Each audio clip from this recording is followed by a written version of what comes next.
You can trust me. I'm not going to give you any, I'm not going to mislead you. You know, I'm a lawman. But they're going to have this fight, Chris. No, they're not. Well, no, hold on. I'm not going to discuss that with you because I've just said the fight doesn't happen. What it seems to mention is also a factor. Conor Benn being the younger man at his prime, yeah? I don't know if I would say unhealthy. I mean, he was extremely strict. You can rely on me. They're going to fight Chris, but I won't give you any and I won't lie to you because I'm a lawyer. No, they're not well.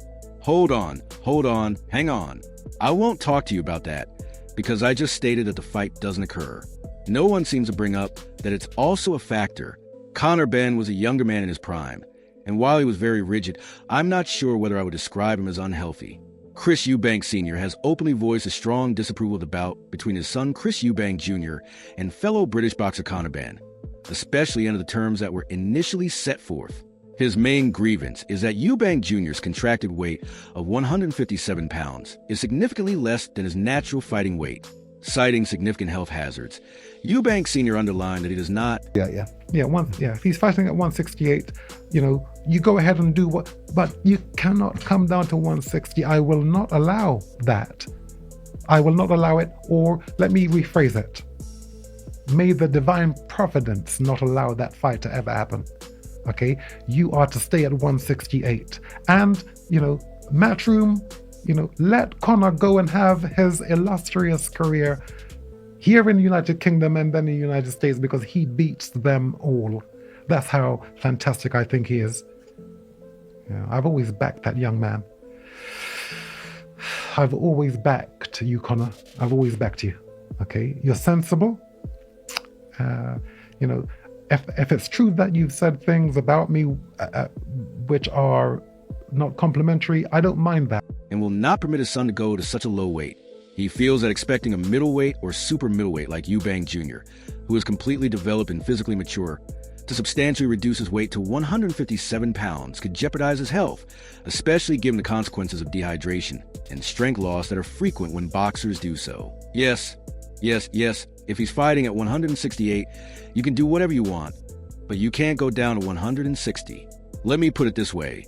May divine providence prevent that fight from ever happening. You are to stay at 168. And Matchroom, let Conor go and have his illustrious career here in the United Kingdom and then in the United States because he beats them all. I've always backed that young man, and I've always backed you, Conor. Okay, you're sensible.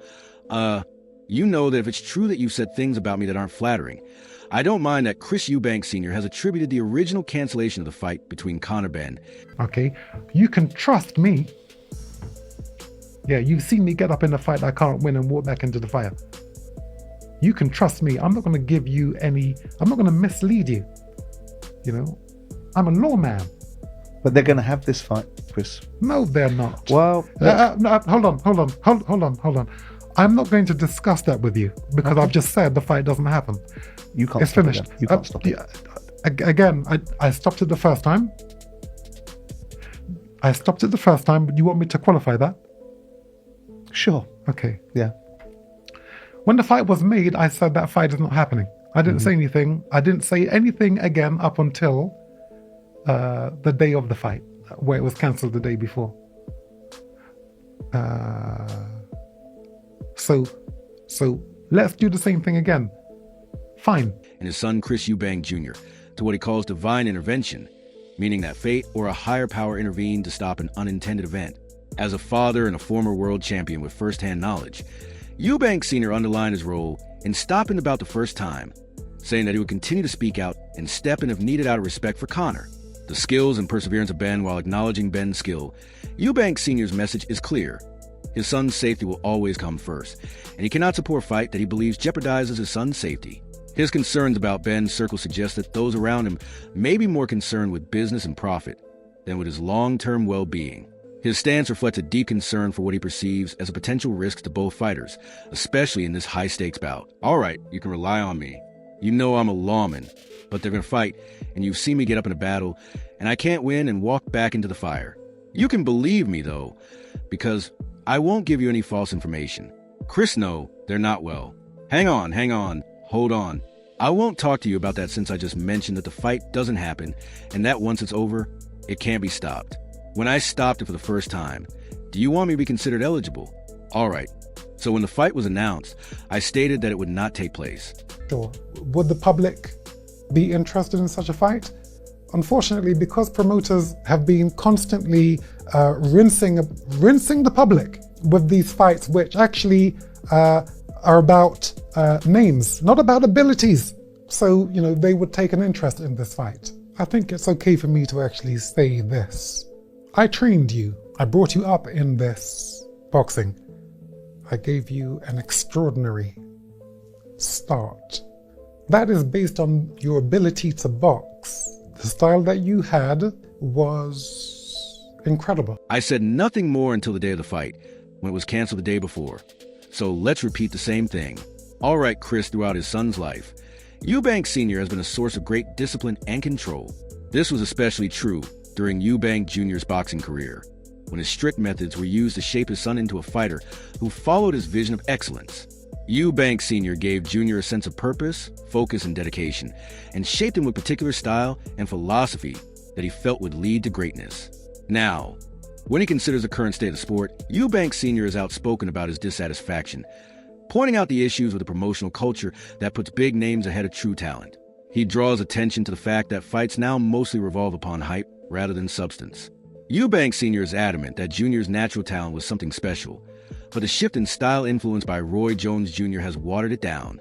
He doesn't mince words when he calls out Junior Elra's transformation into an ordinary fighter, because it no longer reflects the potential he once saw in him.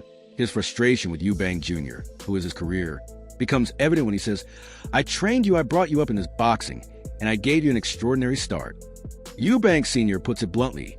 This is about his son getting back to what made him great, not just about the fight. Yes, the public would be interested in such a fight, but promoters have been inundating the public with fights. I don't know if I would say unhealthy. I mean, he was extremely strict. I got away with nothing. If I messed up in school, if I didn't do a chore, if I got into a fight with my brothers, there was physical punishment, whether it was a belt, whether it was a cane, whether it was, a slap. Back then, in the 90s, that was how you disciplined your kids. So that is where my fear obviously originated from, having to deal with that. But again, that type of punishment and that type of upbringing, that type of strictness, it made me who I am today. It prepared me for the brutality of the sport of boxing. That are really about names rather than skills. So they would be interested in this fight. I believe it's acceptable for me to say this because I trained you, brought you up in boxing, and gave you an extraordinary start based on your ability to box. Your style was amazing. Eubank Jr. has never held back when discussing the difficulties in his connection with his father. Growing up under his father's watchful eye, Chris Eubank frequently felt the burden of his father's rigorous rules and high standards.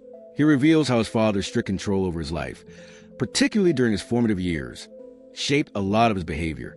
Eubank Jr. acknowledges that the constant pressure to perform and fit in, both inside and outside the ring, frequently caused frustration and rebellion. His academic struggles were partially caused by this environment because his father's strict approach left little room for self-expression or the typical development of a young person despite the challenges. Even as an adult, Eubank Jr. feels his father's influence lingering, especially when Chris Eubank claims ownership of his son's success and says he trained him to become the man he is today. While grateful for the foundation his father gave him, Eubank Jr. also longs for autonomy, a place where he can define himself without constantly being reminded of his father's control over his destiny.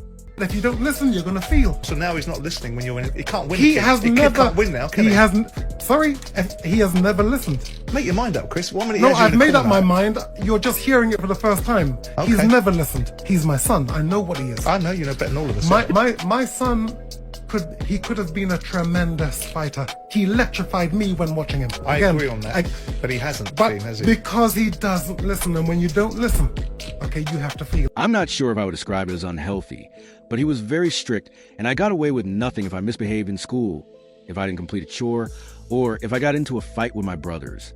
Yeah, it was physical punishment, whether it was a belt, a cane, or a slap, and that's how you disciplined your kids back in the 1990s. So obviously, that's where my fear came from. However, that kind of discipline and that kind of upbringing made me who I am today, and it prepared me for the brutality of boxing. If you don't listen, you'll feel that he's not listening to you. He can't win, yet he has won. Can he apologize for never listening? Make up your decision. No, Chris, I've already decided. You're just hearing it for the first time, and he has never listened. He is my son, and I know him better than anyone else. I agree that he could have been a fantastic fighter, and I was electrified when I watched him. But he hasn't because he doesn't listen. And when you don't listen, you have to feel. What's the biggest thing you've been wrong about in the last year? My Be My That's Funny, my biological children move. On what have you been wrong about with you asked me the question. I gave you the answer. That's private move. On what's your biggest regret, my son? Asked me Sebastian. He said to me, Dad, where are we in Malibu? He said, Dad, let's go and smoke a spliff together and walk around the block. Let's walk around the block and smoke a spliff together. It's called discernment, and I brought you close enough for you to understand. So be careful to question me, young man. I turned down the best offer of my life because I was broke. What's the biggest thing you've been wrong about in the last year? That's funny. My biological children. Move on. What have you been wrong about with your biological You asked me children? the question, I gave you the answer. That's private. Move on. What's your biggest regret? My son asked me, Sebastian, he said to me, Dad, we were in Malibu. He said, Dad, let's go and smoke a spliff together and walk around the block. Let's walk around the block and smoke a spliff together. The greatest offer of my life I turned down because I was broke. I did something unspeakable. What was the unspeakable thing you did? Not your business. How dare you? If I Don't ask, you don't get.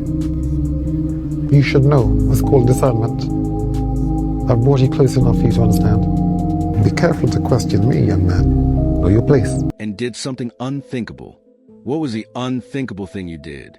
It's none of your business. How dare you?